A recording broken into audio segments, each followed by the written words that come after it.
Build One South Africa is confident it will contest the elections in May. This is after obtaining enough signatures, they say, including making payments and submitting their lists. As other parties scramble ahead of Friday's deadline, BOSA leader Mmusi Maimane has, however, criticized the Electoral Amendment Act, accusing parties in Parliament of trying to maintain the status quo. He's also lashed out at the IEC for its failure to partake in court cases. Maimane joins me now for this conversation. Mr. Maimane, good evening to you. We cannot make the assumption as Newzroom Afrika that you've indeed met the criteria for the IEC or of the IEC for you to participate in this election. And therefore, the question to you is, what has the IEC said to you after your submissions today? Good evening, and good evening to fellow South Africans. Great to be with you. Firstly, I think it's a mammoth task. The IEC asked us only for 60,000 signatures. We've achieved 140,000, which tells you that those signatures are spread across all 9 provinces. And the request for South Africans, whether they are in Mpumalanga, whether they are in the Western Cape, Gauteng, KZN, whether they are in Limpopo, is that BOSA needs to be on the ballot. That's the first indicator. The second is, ultimately, we'll be able to field candidates from right across all provinces. So those have now been submitted. The online registration system has given us the green light about validated signatures and IDs.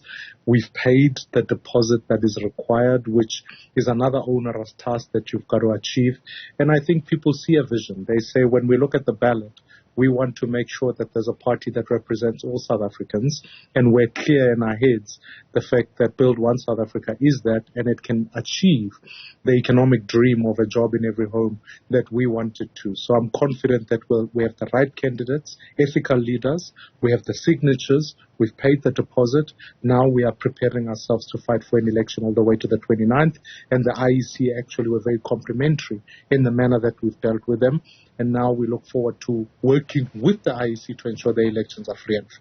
Well, that confidence that you exuded in the morning, it's clearly not worn off. However, there were some very clear things that one observed today. And one of them is that some of the big names that were there when BOSA initially launched, they were not there. Who am I talking about? Is Mmusi Jack still part of Build One South Africa? Mmusi Jack is a supporter and a member of BOSA, and certainly he's been serving the organizations. He's in the Eastern Cape and doing a great job. I certainly think that he's a great South African who's contributed immensely. This today was about showcasing candidates. He's not standing for an election under BOSA, and therefore it would have been anomalous to have him there. And we've got South Africans who've come on board, people like Ayanda Ali. We've got people like Nobuntu Hlazo Webster who were there, and South Africans of a diverse range. We wanted to make sure we showcase candidates and candidates who are standing for an election this year. We wanted to also demonstrate to the people of South Africa that for many of them, this issue of BOSA is about attracting talent, new talent, fresh leadership, and people with qualifications to be able to represent them in Parliament. So that was, in many ways, the work that had to be done today. So there aren't, or there is no truth to suggestions that there may have been a falling out between BOSA and Mmusi Jack?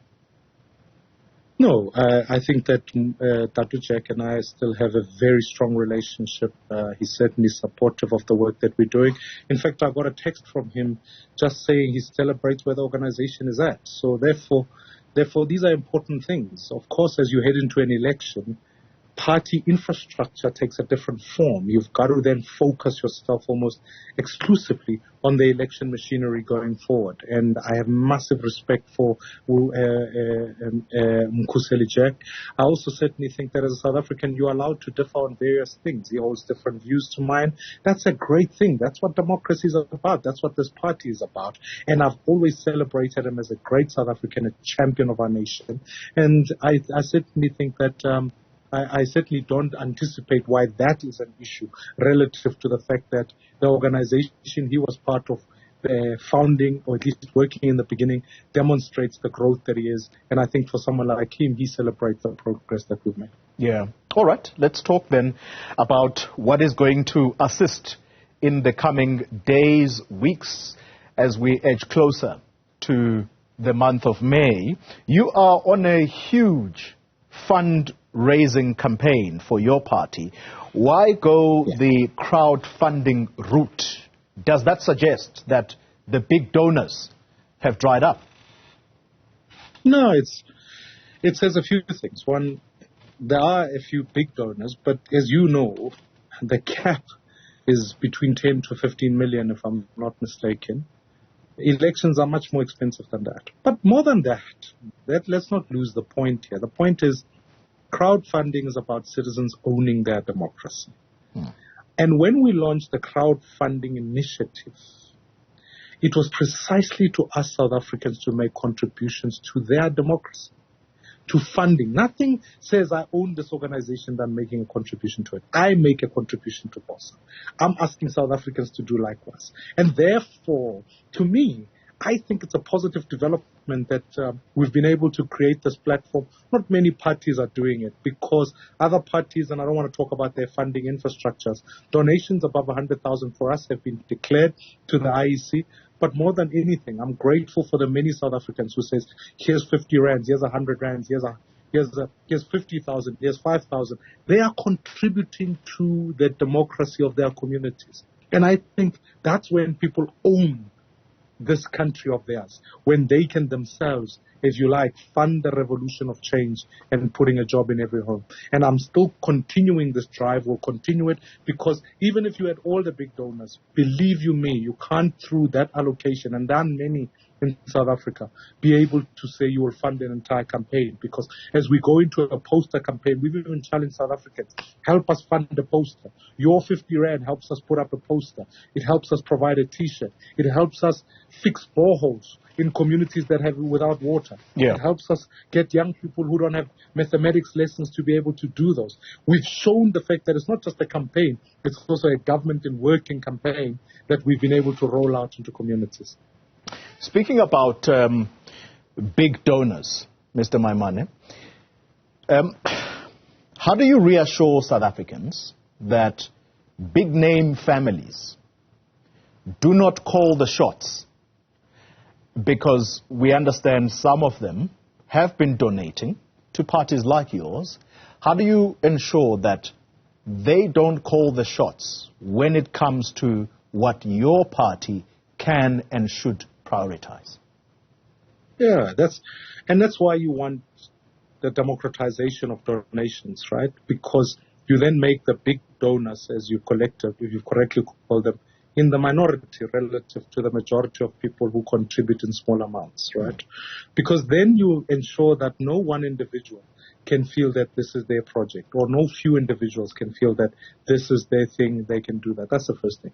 The second thing is, there has been in all of my life, remember I arrived here with experience of having been in politics for now just over a decade and a bit, and just under 2 decades now, where I've done enough fundraising in my life. And I can say here that there's been never ever come a time where someone has given me money conditional to any policy position.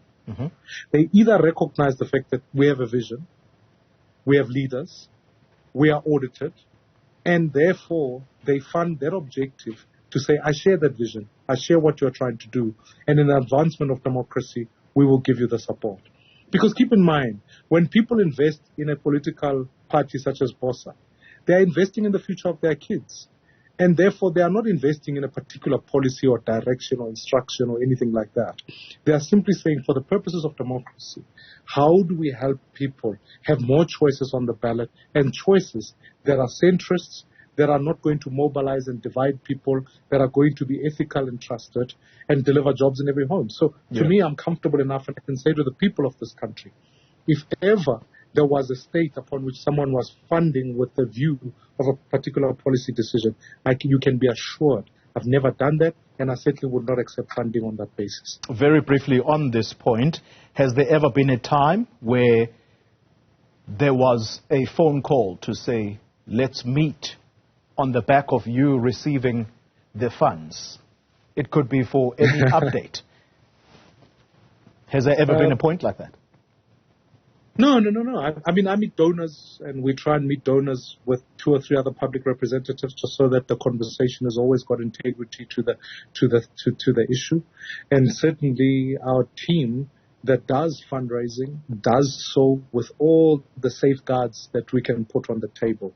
I certainly don't make a habit where people can then be able to saddle up to you as the leader, and we communicate publicly all the things that we do. Citizens know what BOSA is up to, and we try and hold ourselves as best as we can to the transparent and to the accountable state that we can get to.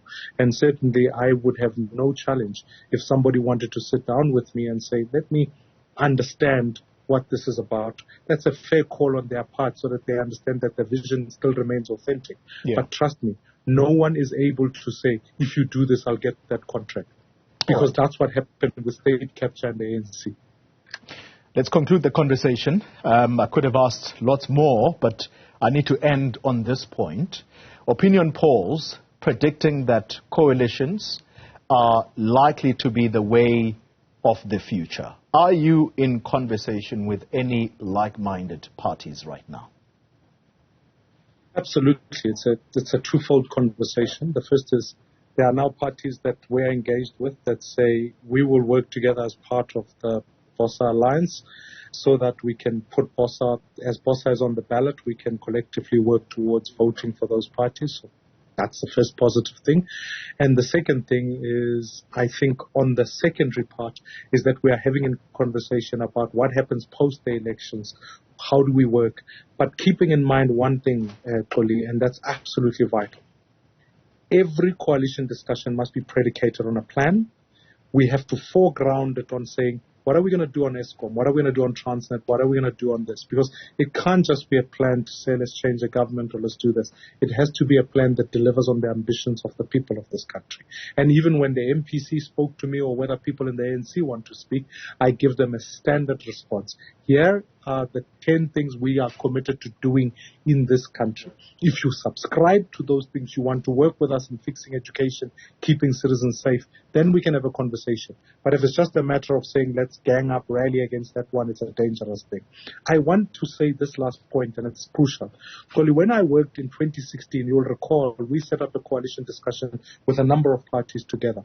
Those parties from 2016 to 2019, you had a mayor in Johannesburg who remained all the way through. How did that succeed? Even though we were ideologically different between me and a number of other parties, it worked because we agreed on a plan. We decided that it would never be a coalition around corruption or collusion or any racial basis. We are going to ensure that the resources are sent to the people, and we would communicate quarterly to all the citizens. On those principles, I want to take those and bring them nationally, so that we help citizens feel comfortable about coalitions going forward. Mmusi Maimane, Build One South Africa leader, thank you very much for your time.